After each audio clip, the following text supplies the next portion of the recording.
Rádio Bandeirantes.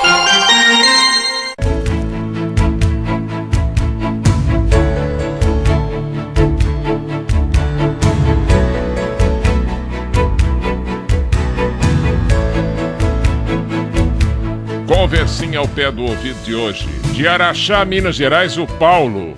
O Paulo, eu não sei se o apelido seu é Taquinho, porque tá aqui, ó, Taquinho. E pediu pra gente falar de almas gêmeas. Como tem opção de gente pedindo pra falar de almas gêmeas também, isso aqui é muito romântico, mas não funciona como o pessoal imagina de jeito nenhum. Pra quem conhece um pouco de esoterismo, sabe que isso aqui não funciona do jeito que o ser humano romanceia. Não é assim, né? Por exemplo, eu vou andando por aí, eu olho uma mulher, ela olha pra mim e eu falo assim, poxa, é minha alma gêmea. Nossa, então a gente fica numa felicidade, uma coisa extraordinária, não briga, não tem nada. Isso não existe. Não existe, porque o braço esquerdo seu é negativo, o braço direito é positivo. Pronto, já o lado direito seu é masculino. O lado esquerdo é feminino. Já há um belo motivo para você brigar com você mesmo. Com você mesmo, né? Você olha no espelho e fala assim, a minha cara tá torta. Eu acho que eu vou ter que fazer uma cirurgia plástica para acertar o meu nariz, né? Aí você vai num dentista e fala assim, a sua bochecha tá meio torta. E você precisa, quem sabe, colocar um aparelho para puxar a dentição sua nesse sentido, né? Ortodontia, sei lá, que aí funciona melhor, o seu rosto vai ficar mais televisivo, né? Ou fotografável.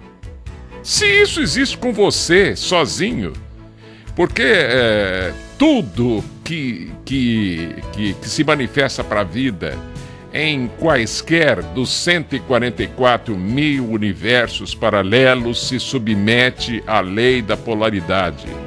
A lei da polaridade, ela deveria ser colocada no livro Caibalion como a segunda das leis, porque ela é o próprio segundo trono, como vamos chamar assim, né? Ou no plano arquetipal, que você tem das religiões Pai, Filho e Espírito Santo, né?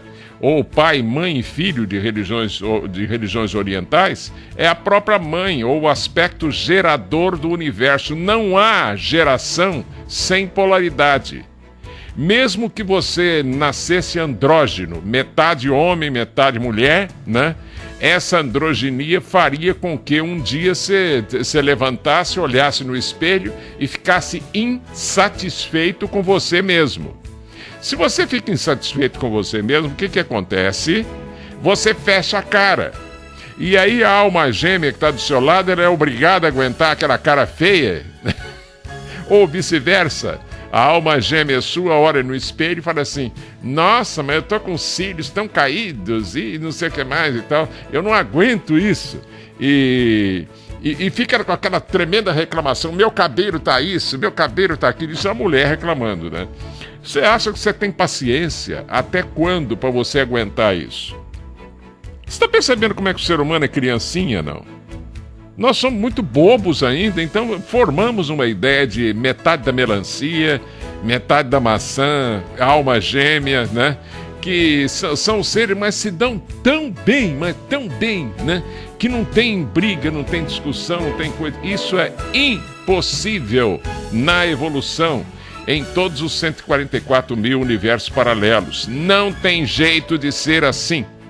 Nós temos um grande mistério aqui na Terra, em que o Adam Kadmon, para começar, não há Adão e Eva como nós imaginamos. Isso aqui é uma linguagem simbológica. Mesmo porque o lemuriano... Você já pensou um Adão com 60 metros de altura, não? E com a cara de porco, sei lá, com as orelhas grandes, tá parecendo mais um monstro com o olho só na testa. O Adão é descrito assim pelas religiões, não? Não, é um ser bonito, com esse corpo que nós temos aqui agora, né? Olha, perceba onde vai a nossa infantilidade psicomental. Nós somos muito crianças. Nós engolimos essa história de que o ser humano está pronto e acabado com esse corpinho aqui. Você já pensou você com esse corpinho desse tamaninho? Conviver com monstros pré-históricos lá na Lemúria, né? dinossauros do tamanho de um prédio inteiro andando. Nós também éramos do tamanho de um prédio andando, aí que tá. As florestas de talófitas, né? Ou então florestas com tronco mais fino, mas muito altas, que existiam na época. E isso aqui, na pesquisa da formação do petróleo, isso é válido até hoje. Você pode ir numa enciclopédia Mirador, por exemplo, e buscar lá, né? Ou Barça, ou qualquer coisa. Você pesquisa sobre petróleo, eles vão dizer: pois é, lá na antiguidade, com as florestas italófitas e aqueles animais pré-históricos, aquilo tudo de repente afundou na terra e sob a ação de bactérias anaeróbias, ou que tiram o ar do local onde elas estão. Aeróbicas são aquelas que tiram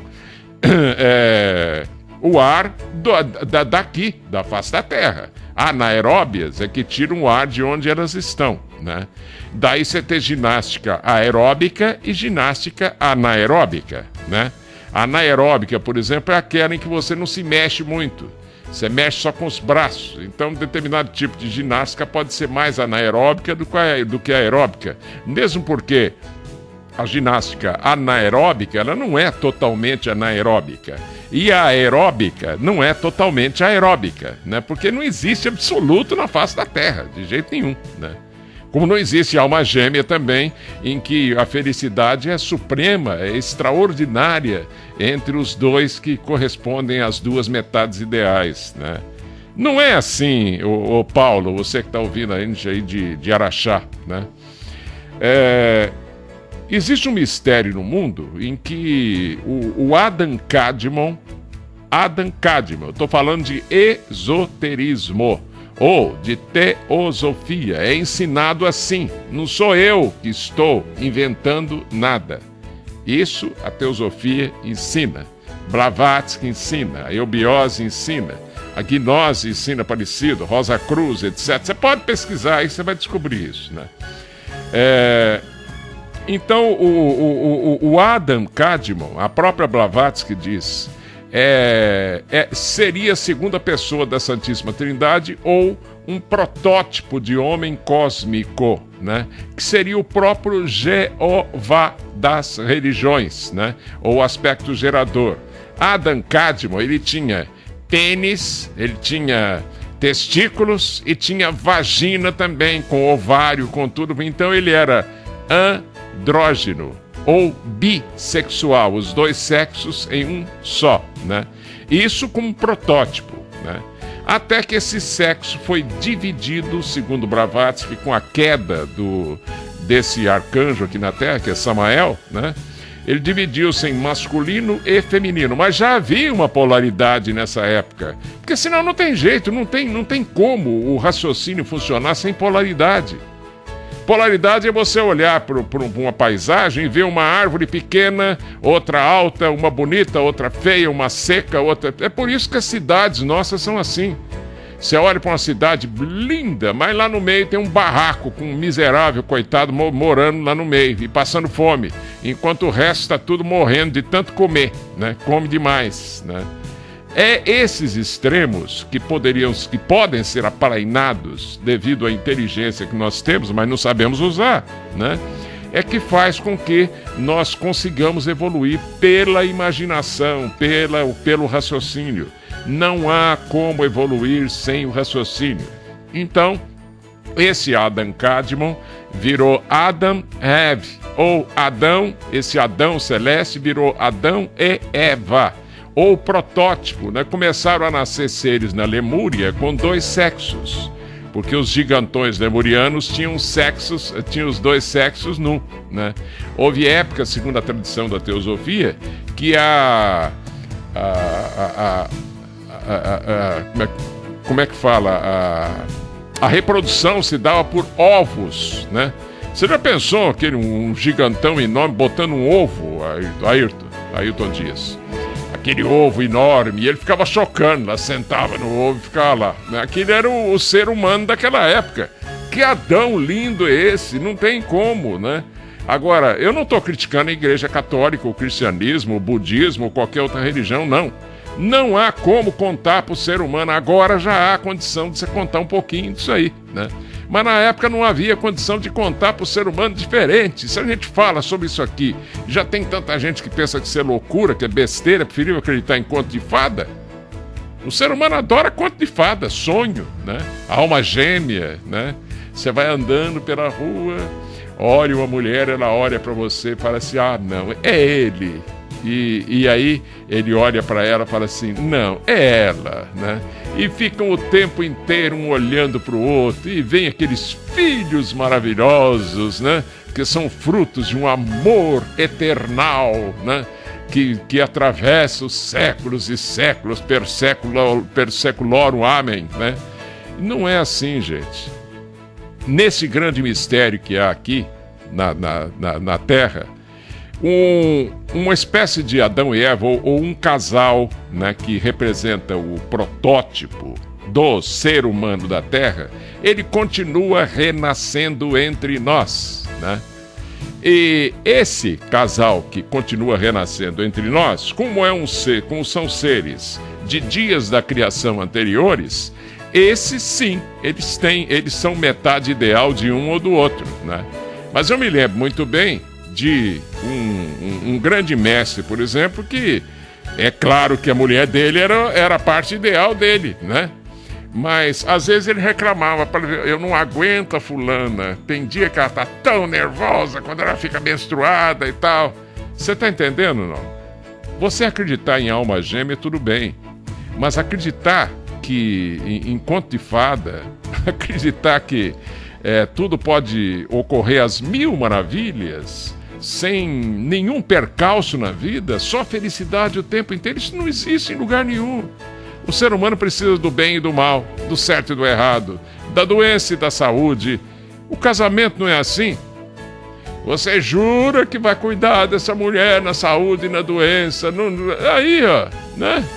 Tá aí, o próprio casamento católico é assim. Nos bons e nos maus momentos na vida, até a morte chegar, você juro, bota um anelzinho no dedo dela, sapeca um beijo lá e pronto, estão casados, né?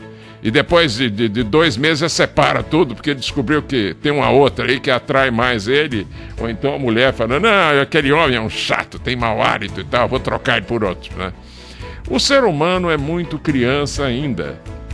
Então essa história de alma gêmea, de sonhos, né? De examinar sonhos, por exemplo, eu sonhei essa noite com isso, assim, assim.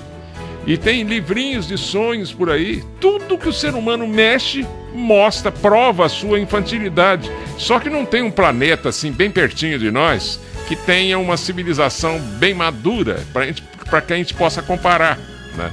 E mesmo os seres de hierarquia mais elevada, que são um pouquinho mais maduros que nós, já houve descrição, por exemplo, de um disco voador, um disquinho voador aí de 25 metros de diâmetro, desce, saem os caboclos lá magrinho e tal, né?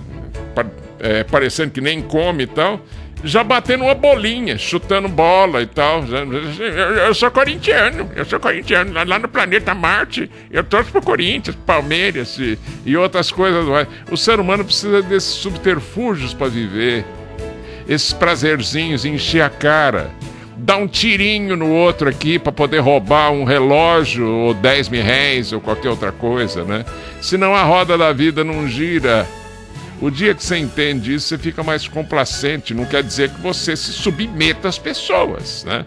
Você pode até enfiar a mão na orelha de uma pessoa, mas sem ódio, sem nada, você está compreendendo, né, por que nós somos assim.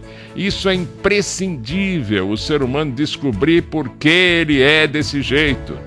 Agora, se você olha no espelho e não se vê desse jeito, criança, baldados são todos os esforços de todos os grandes messias que pisaram na Terra até hoje, avataras e tal, querendo nos convencer de alguma coisa. Porque você se sente adulto, pronto, acabado, perfeito, né? Então não há mais o que falar, ou há.